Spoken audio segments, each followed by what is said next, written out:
मरे हुए लोगों का भी हुआ इलाज। आयुष्मान भारत योजना में सामने आया बड़ा झोल।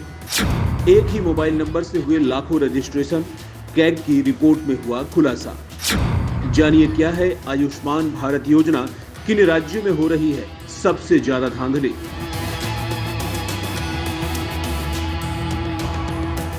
भारत सरकार की हेल्थ स्कीम आयुष्मान भारत योजना में बड़ी खामियों को उजागर किया गया है। सरकार के खर्चों का हिसाब करने वाली संस्था कैग ने इस योजना में हुई बड़ी गड़बड़ियों का खुलासा किया है। कैग ने अपनी रिपोर्ट में बताया है कि आयुष्मान भारत योजना के तहत करीब 7.5 लाख लोगों का रजिस्ट्रेशन एक ही फोन नंबर पर किया गया है।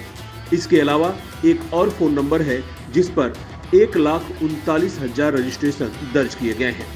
रिपोर्ट में ये बातें भी सामने निकल कर आई हैं कि इस योजना के तहत कई ऐसे लोगों का भी रजिस्ट्रेशन किया गया है जो रजिस्ट्रेशन के लिए योग्य नहीं है। इन लोगों ने योजना का लाभ भी उठाया है। कैग की रिपोर्ट में बताया गया है कि रजिस्ट्रेशन के लिए योग्य नहीं रहने वाले लोगों ने 22 करोड़ रुपए का लाभ लिया है।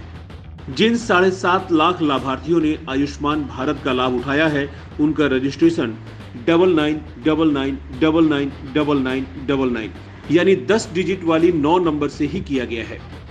मंगलवार को संसद में कैग से जुड़ी रिपोर्ट रखी गई, जिसमें ये जानकारी मिली है। सिर्फ इतना ही नहीं, बल्कि रिपोर्ट में आयुष्मान योजना से जुड़े अस्पतालों की क्वालिटी पर भी सवाल उठाया गया है। कैग की रिपोर्ट में इस बात का भी खुलासा किया गया है कि कुछ राज्यों में लाभार्थियों से अलग से पैसे भी वसूले गए हैं। 2017 से 2021 के बीच केंद्र सरकार की इस योजना के तहत 2103 लाभार्थी ऐसे थे जिनकी मौत हो चुकी थी, लेकिन तब भी उन्हें योजना का फायदा मिल रहा था। छत्तीसगढ़, हरियाणा, झारखंड, केरल और मध्य प्रदेश ऐसे राज्य थे जहां इस तरह के सबसे ज्यादा केस रिपोर्ट किए गए हैं। ऑडिट में सबसे बड़ी खामी ये उजागर हुई है कि इस योजना के तहत ऐसे मरीज इलाज करा रहे हैं जिन रोगियों को पहले मरा हुआ दिखाया गया था, लेकिन मरने के बाद भी वे इलाज कराते रहे।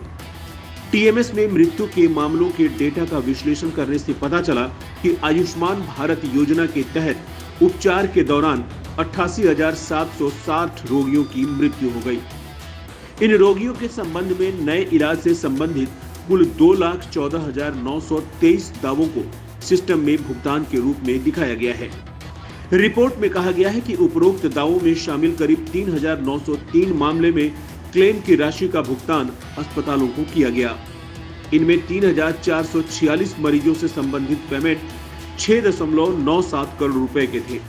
वहीं मरे हुए व्यक्तियों के इलाज का दावा करने के सबसे ज्यादा मामले देश के 5 राज्यों में देखने को मिले हैं। इनमें छत्तीसगढ़, हरियाणा, झारखंड, केरल और मध्य प्रदेश शामिल है। कैग की रिपोर्ट में कहा गया है कि इस तरह के दावों का सफल भुगतान राज्य स्वास्थ्य एजेंसियों की ओर से अपेक्षित जांचों को सत्यापित किए बिना किया जाना एक बड़ी चूक की तरफ इशारा करता है। ऑडिट में डेटा एनालाइज करते हुए ये भी पता चला कि इस योजना के एक ही लाभार्थी को एक ही समय में कई अस्पतालों में भर्ती किया गया। जुलाई 2020 में राष्ट्रीय स्वास्थ्य प्राधिकरण ने भी इस मुद्दे को उजागर किया था।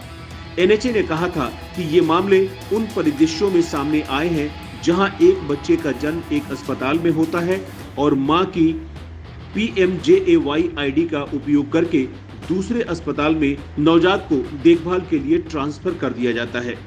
लेकिन कैग की जांच में सामने आया है कि डेटाबेस में 48,387 मरीजों के पास 78,396 के दावे पाए गए, जिसमें पहले के इलाज के लिए इन मरीजों की छुट्टी की तारीख उस मरीज के दूसरे इलाज के लिए अस्पताल में एंट्री की तारीख के बाद की गई थी। ऐसे मरीजों में 23,670 पुरुष मरीज शामिल हैं। गौरतलब है कि प्रधानमंत्री नरेंद्र मोदी ने आयुष्मान भारत योजना को 23 सितंबर 2018 को झारखंड की राजधानी रांची में लॉन्च किया। आयुष्मान भारत योजना दुनिया में सबसे बड़ी हेल्थ स्कीम है। इसका मकसद हर परिवार को 5 लाख रुपए का हेल्थ कवर मुहैया कराना है। इस योजना के तहत 12 करोड़ गरीब परिवार आते हैं, जिनकी आबादी लगभग 55 करोड़ है। आयुष्मान योजना इस तरह से देश की आबादी का 40% कवर करती है।